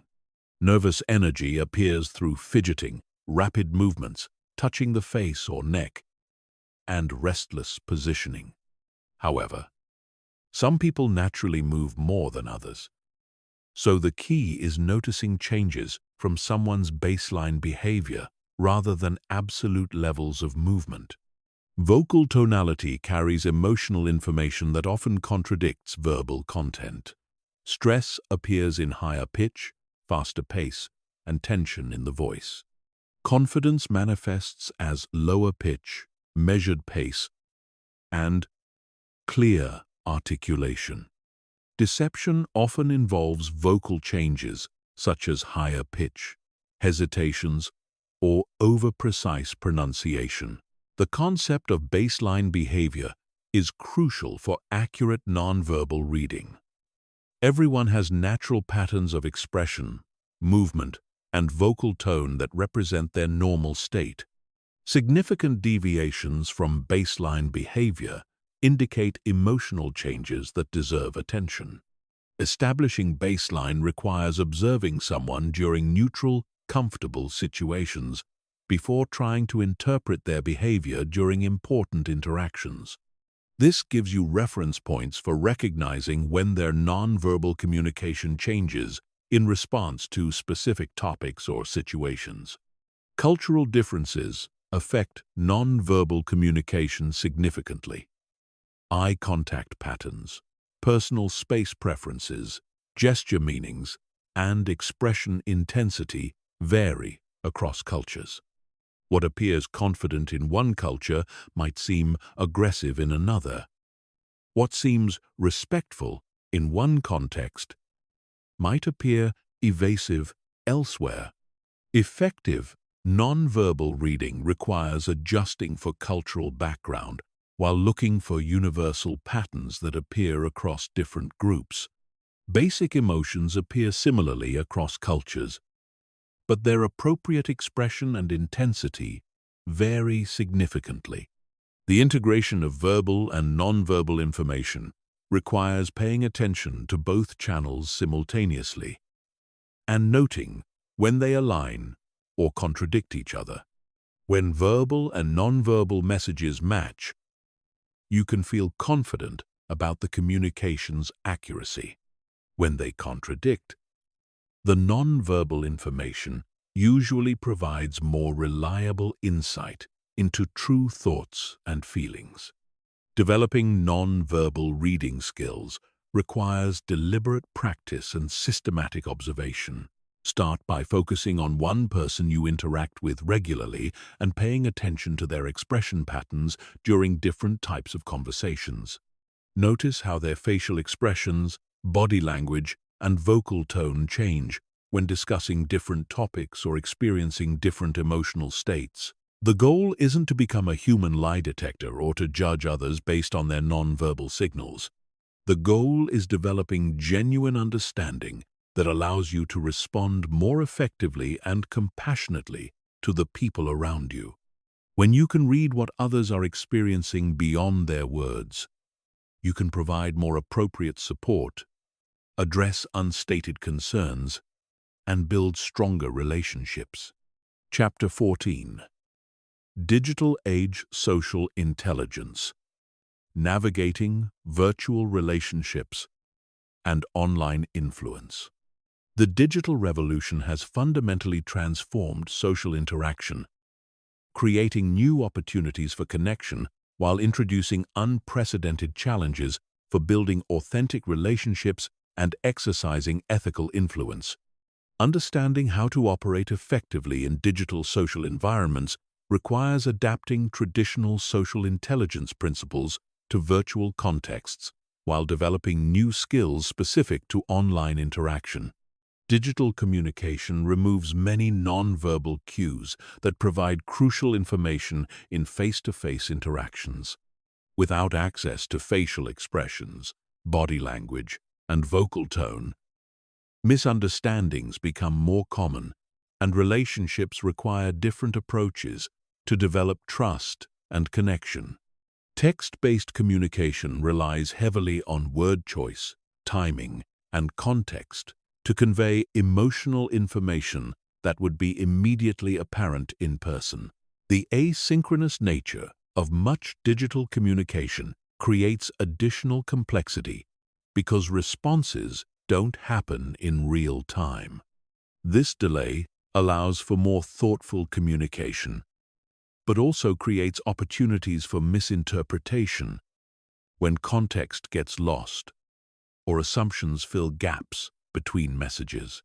Learning to communicate clearly and completely in digital formats requires different skills than verbal conversation. Social media platforms create new forms of social dynamics that blend public and private communication. Posts and comments exist in quasi-public spaces where audience awareness affects how people present themselves and respond to others. Understanding these audience dynamics is crucial for effective social media interaction and influence. Personal branding in digital environments requires consistency across multiple platforms, while adapting content and tone to different audience expectations. Your professional network might expect formal, industry-focused content, while your personal connections might prefer casual, lifestyle-oriented posts. Successful digital presence management involves maintaining authentic core identity while adjusting presentation for different contexts. The concept of digital reputation operates differently from in-person reputation because online content persists indefinitely and can be easily shared beyond original audiences. A single poorly considered post or comment can damage reputation in ways that would be impossible in purely offline contexts. This permanence requires more careful consideration of all digital communications. Building digital relationships requires finding ways to create genuine connection despite technological barriers. This might involve video calls that provide visual cues missing from text communication voice messages that convey emotional tone, or thoughtful written communication that demonstrates real understanding and interest in others. The quality of digital relationships depends more on consistency and authenticity than frequency of contact. Regular, genuine interactions create stronger connections than sporadic bursts of activity. This means developing sustainable approaches to digital relationship maintenance that you can maintain over time. Online influence operates through different mechanisms than in-person influence, because trust develops through accumulated digital interactions rather than physical presence. Digital influence builders must demonstrate expertise, consistency, and genuine value provision over extended periods to develop the credibility that creates influence opportunities. Content creation becomes a primary vehicle for digital influence because valuable content attracts attention, demonstrates expertise, and provides opportunities for meaningful interaction. However, effective content creation requires understanding audience needs, platform algorithms, and engagement patterns that determine whether content reaches intended audiences. The democratization of information distribution through digital platforms means that influence increasingly comes from providing unique insights, curating valuable information, or facilitating connections rather than controlling access to resources. Digital influence leaders succeed by becoming valuable nodes in information and relationship networks. Digital networking requires different strategies than in-person networking because initial connections often happen without prior relationships or mutual contacts. Cold outreach through digital platforms can be effective when it provides genuine value and demonstrates authentic interest in potential connections. However, digital networking also requires filtering through larger volumes of low-quality connection attempts. Platform-specific social norms affect how people interact on different digital services. Professional platforms like LinkedIn reward formal, business-focused communication, while casual platforms like Instagram favor visual, lifestyle-oriented content. Understanding these cultural differences prevents social mistakes and improves engagement effectiveness. The algorithm-mediated nature of many digital platforms means that social intelligence must include understanding how technological systems filter and prioritize content. Your ability to reach and influence others depends partly on creating content that algorithmic systems recognize as valuable and engaging. Privacy considerations in digital social intelligence involve understanding how much personal information to share in different contexts and with different audiences. Oversharing can damage professional relationships, while undersharing can prevent authentic personal connections. Digital privacy also involves understanding how platforms use and share personal data. Digital detox and boundary setting become necessary skills because digital communication can become overwhelming and addictive. Effective digital social intelligence includes knowing when to engage online and when to prioritize offline relationships and activities. The integration of digital and offline relationship management requires using digital tools to enhance rather than replace in-person interaction. Video calls might maintain long-distance relationships between in-person meetings. Social media might help identify common interests that lead to deeper offline conversations. Digital calendars might coordinate group activities that build community connections. Digital empathy requires recognizing that abbreviated communication formats don't provide complete pictures of others' experiences and emotional states. Developing digital empathy means giving people benefit of doubt when communications seem abrupt, asking clarifying questions when messages seem unclear, and recognizing that everyone manages digital communication differently. Cross-generational digital competence recognizes that people of different ages have different comfort levels and preferences for digital communication. Effective digital social intelligence involves adapting your communication approach to match others' digital preferences rather than assuming everyone shares your platform preferences or usage patterns. The future of digital social intelligence involves preparing for continuing technological evolution while maintaining focus on fundamental human needs for connection, understanding, and mutual support. New platforms and technologies will emerge, but the underlying principles of genuine care, value provision, and authentic communication will remain crucial for building meaningful relationships. Chapter 15. Integration and Mastery. Building your emotional intelligence operating system. Developing social intelligence and emotional intelligence isn't about learning isolated techniques that you apply in specific situations. True mastery comes from integrating all these skills into a coherent personal operating system that guides how you approach every social interaction.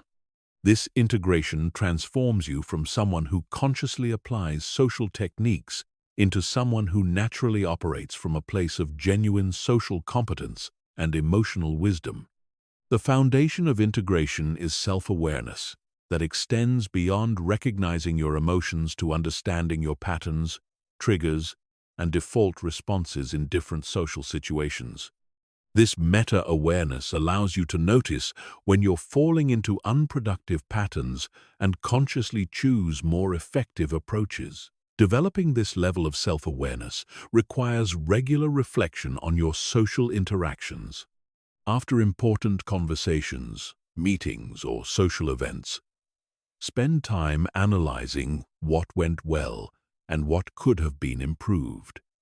Notice patterns in your reactions to different types of people or situations. Identify the circumstances that bring out your best social performance and those that trigger your least effective responses. The goal isn't perfection or constant self-monitoring. It's developing enough awareness to recognize when you're operating effectively and when you need to make conscious adjustments. This awareness becomes the foundation for continuous improvement and adaptive response to new social challenges. Personal values alignment ensures that your social skills serve authentic purposes rather than manipulative ones. Your enhanced ability to read others, influence outcomes, and manage relationships must align with genuine care for others' well-being and commitment to mutual benefit. Without this ethical foundation, social skills become tools for exploitation rather than instruments for positive impact. Clarifying your values requires understanding what you actually care about beyond social success or personal advancement. What kind of impact do you want to have on others? What type of relationships do you want to build? How do you want to be remembered by the people who interact with you? These deeper questions provide guidance for how to use social competence ethically. Systematic skill development involves identifying your current strengths and weaknesses across all areas of social intelligence and creating deliberate practice plans for continued growth. Different people naturally excel in different areas. Some might be strong at reading emotions but weak at managing conflict. Others might excel at group dynamics but struggle with one-on-one rapport building. Honest self-assessment requires seeking feedback from trusted friends, colleagues, or mentors who can provide accurate perspective on your social effectiveness. Sometimes our self-perceptions don't match how others experience our behavior. External feedback helps calibrate self-awareness and identify blind spots that limit effectiveness. The concept of adaptive expertise means developing the ability to adjust your approach based on situational requirements, rather than using the same social style in every context. Different situations require different aspects of social intelligence. Crisis situations might require emotional regulation and clear communication. Creative collaborations might need rapport building and conflict resolution. Leadership opportunities might demand strategic influence and group dynamics management. Developing adaptive expertise requires building competence across all areas of social intelligence, while maintaining the flexibility to emphasize different skills as circumstances require. This prevents you from being effective only in narrow social contexts and allows you to contribute value across diverse situations. Practice integration involves finding opportunities to apply multiple social intelligence skills simultaneously in real-world situations. Instead of practicing emotional reading in isolation, find conversations where you can practice reading emotions while also building rapport and exercising strategic influence. This integrated practice develops the ability to operate effectively on multiple levels simultaneously. The best practice opportunities often arise in situations that matter to you personally or professionally. Volunteer for leadership roles that require group dynamics management. Take on projects that involve difficult conversations and conflict resolution. Seek opportunities to mentor others, which requires advanced listening, empathy, and developmental support. Feedback loops create continuous improvement by helping you understand the results of your social choices and adjust accordingly. This requires paying attention to how others respond to your communication style, noting which approaches generate positive outcomes, and identifying patterns in your social effectiveness. Creating formal feedback loops might involve asking trusted colleagues or friends for periodic input on your communication effectiveness. It might include tracking outcomes from important conversations or presentations. It could involve journaling about social interactions to identify patterns and improvement opportunities. Environmental optimization involves arranging your life and work situations to support your best social performance. Some people are more effective in smaller groups, while others thrive in larger social gatherings. Some perform best in structured situations, while others excel in informal contexts. Understanding your optimal social environments allows you to seek those situations when possible and prepare more thoroughly for challenging contexts. This doesn't mean avoiding difficult social situations, but it means being strategic about when and how you engage with them. If you're naturally introverted, you might schedule demanding social events when your energy is highest and build in recovery time afterward. If you struggle with conflict, you might prepare more thoroughly for difficult conversations and seek support from others who can help you navigate challenging dynamics. Continuous learning involves staying current with research in psychology, neuroscience, and social behavior, while also learning from your ongoing experiences with different people and situations. Social intelligence is an evolving field with new insights emerging regularly about how relationships work, how influence operates, and how emotional regulation can be improved. Reading books, attending workshops, and participating in professional development related to social skills contributes to ongoing growth. However, the most valuable learning often comes from relationships with people who model excellent social intelligence and from challenging situations that force you to develop new capabilities. The integration of social intelligence into your identity means moving from thinking of these skills as techniques you apply to seeing them as natural expressions of who you are. When social competence becomes integrated into your identity, you stop consciously trying to use social skills and start naturally operating from a place of genuine care, effective communication, and ethical influence. This integration takes time and requires consistent practice across many different situations. The goal isn't becoming perfect at social interaction, but developing enough competence and confidence to handle whatever social challenges arise in your personal and professional life. The ultimate measure of social intelligence mastery isn't how well you can manipulate others or how popular you become. It's how effectively you can build meaningful relationships, contribute positively to group dynamics, resolve conflicts constructively, and help others feel understood and valued. When you can consistently create positive outcomes for yourself and others through skillful social interaction, you've achieved genuine social intelligence mastery. Your journey towards social intelligence mastery is unique because it builds on your individual strengths, addresses your specific challenges, and serves your particular goals and values. The frameworks and principles in this audiobook provide structure for that development.